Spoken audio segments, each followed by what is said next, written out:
Selamat pagi Bapak Christian Harito, saya Happy Nihatul Afro dari kelas LA41 akan mempresentasikan PowerPoint saya yang berjudul Mengulas Job Safety Analysis di Indonesia.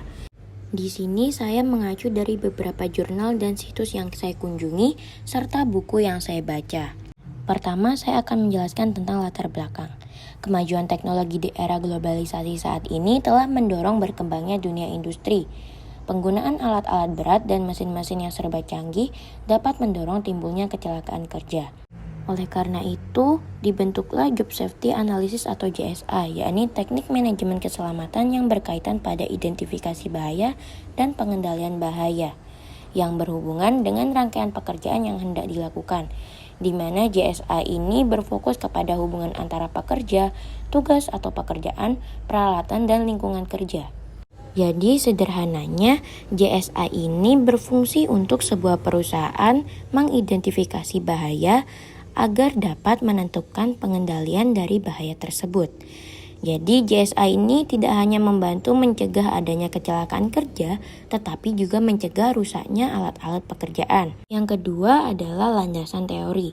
Pada tahun 2007, menurut Jam Sostek, tercatat 65.474 kecelakaan kerja, di mana di dalamnya terdapat 1.451 orang meninggal, 5.326 cacat tetap, dan 58.697 orang lainnya mengalami cedera. Di mana data kecelakaan tersebut mencakup seluruh perusahaan yang menjadi anggota Jam Sostek.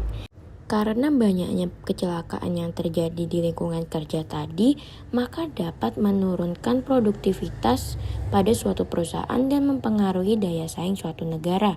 Apalagi saat ini seluruh negara di dunia sedang gencar-gencarnya bersaing dalam kalangan industri. Yang kedua, mengacu kepada pasal 27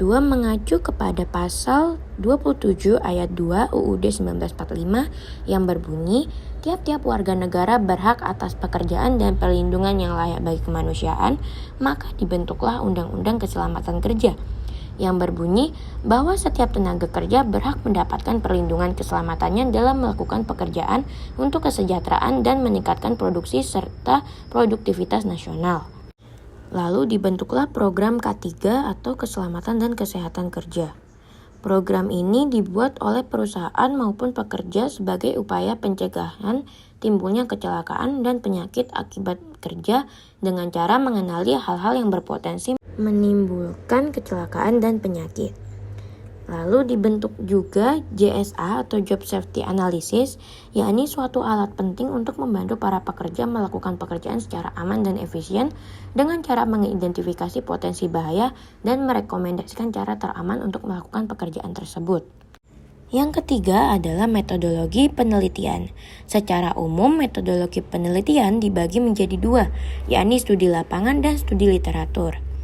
Beberapa langkah sebelum membuat JSA adalah perusahaan harus melakukan penelitian mulai dari identifikasi masalah, lalu mengobservasi dengan cara melakukan studi lapangan berupa wawancara atau mendata angka kecelakaan dan melakukan studi literatur.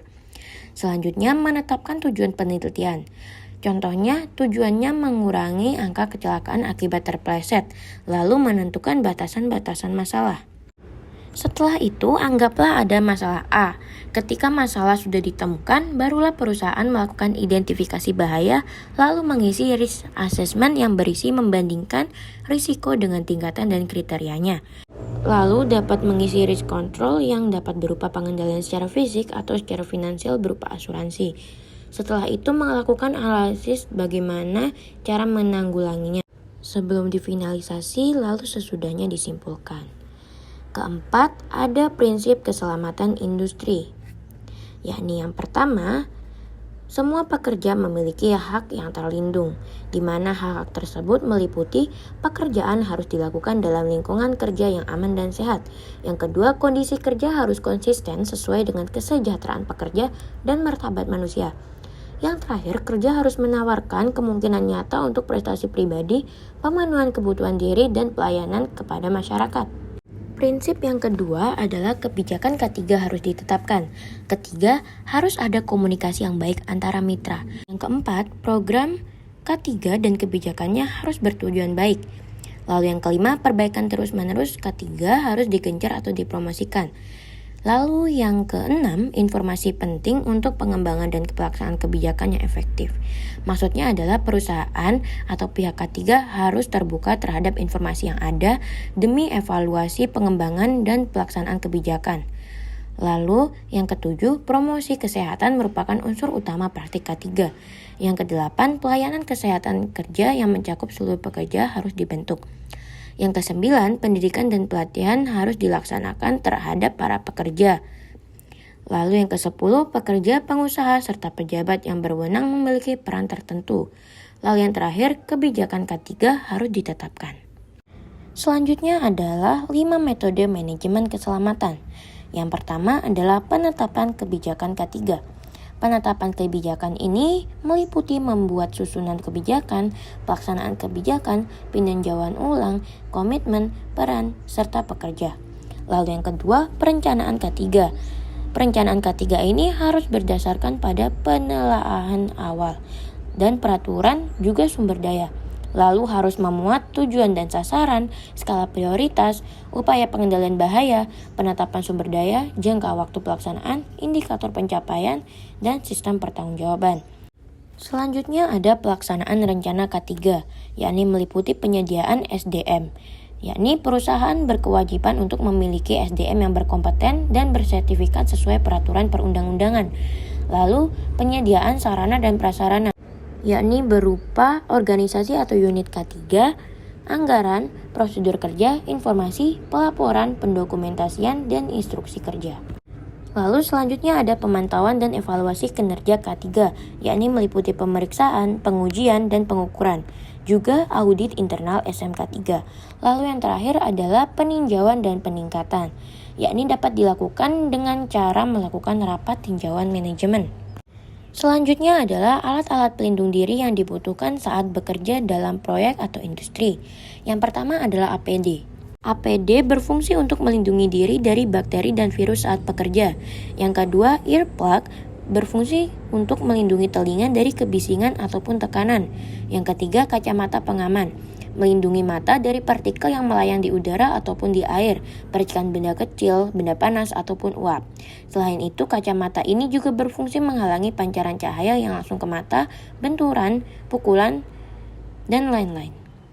Lalu yang keempat ada welding helmet, yakni berfungsi untuk melindungi mata dari sinar las, menghalangi cipratan api las ke mata, dan juga melindungi mata dari debu. Selanjutnya adalah apron, yakni melindungi tubuh terutama bagian depan dari percikan api, bahan kimia, dan suhu panas.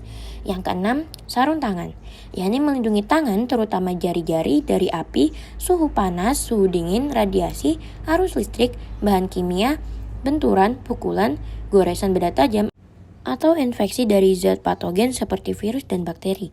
Yang ketujuh, pemadam api, yakni berfungsi untuk memadamkan api saat terjadi kebakaran. Yang kedelapan, fire blanket, berfungsi untuk memadamkan api di area kecil seperti kebakaran akibat minyak atau percikan api kecil di dapur. Lalu yang kesembilan, sepatu boot, yakni melindungi kaki dari benturan atau tertimpa benda berat, tertusuk benda tajam, cairan panas atau dingin, bahan kimia atau permukaan yang licin. Lalu yang ke-10 adalah helm keselamatan, yakni melindungi kepala dari benturan, pukulan, radiasi panas, api, maupun percikan bahan kimia. Lalu yang ke-11 ada masker. Masker berfungsi untuk melindungi organ pernafasan dengan cara menyaring partikel bahan kimia, debu, aerosol, uap, maupun gas. Lalu yang ke-12 ada face shield, yakni melindungi wajah dari paparan bahan kimia berbahaya, partikel yang melayang di udara dan air, percikan benda kecil, panas, uap panas, dan juga benturan. Lalu yang ke-13 adalah sepatu pelindung. Sama seperti sepatu boot tadi, hanya saja sepatu pelindung yang berkualitas dapat digunakan untuk jangka panjang. Memiliki bahan anti-slip, anti bahan kimia, bahkan anti listrik. Lalu yang terakhir adalah sabuk pengaman, yakni berfungsi untuk membatasi gerak pekerja agar tidak terjatuh atau terlepas dari posisi yang semestinya. Selanjutnya adalah teknik-teknik dalam HSE, yakni mencegah kecelakaan yang menyebabkan cedera fisik. Yang kedua, mencegah penurunan atau hilangnya pendapatan. Jadi, selain berguna untuk melindungi pekerja dari kecelakaan, HSE juga memperhatikan produktivitas pekerja agar tetap bisa bekerja dan berpendapatan. Lalu yang ketiga, mengurangi risiko tuntutan hukum. Ketika perusahaan sudah menganalisis risiko kecelakaan, maka kecelakaan lebih bisa untuk diantisipasi. Karena tidak terjadi kecelakaan, maka proyek akan berjalan lancar tanpa tersandung kasus hukum akibat pelaksanaan ataupun adanya kecelakaan kerja. Lalu yang terakhir, meningkatkan kepercayaan karyawan. Ketika karyawan diawasi dan dilindungi oleh SOP, JSA ataupun divisi bagian HSE atau K3, maka karyawan akan merasa aman dan terlindungi saat bekerja. Selanjutnya adalah pengendalian bahaya, di mana pengendalian bahaya ini dibentuk melalui hierarki. Yang pertama, paling atas adalah eliminasi. Jadi eliminasi ini berfokus kepada menghilangkan bahaya yang terlihat secara visual.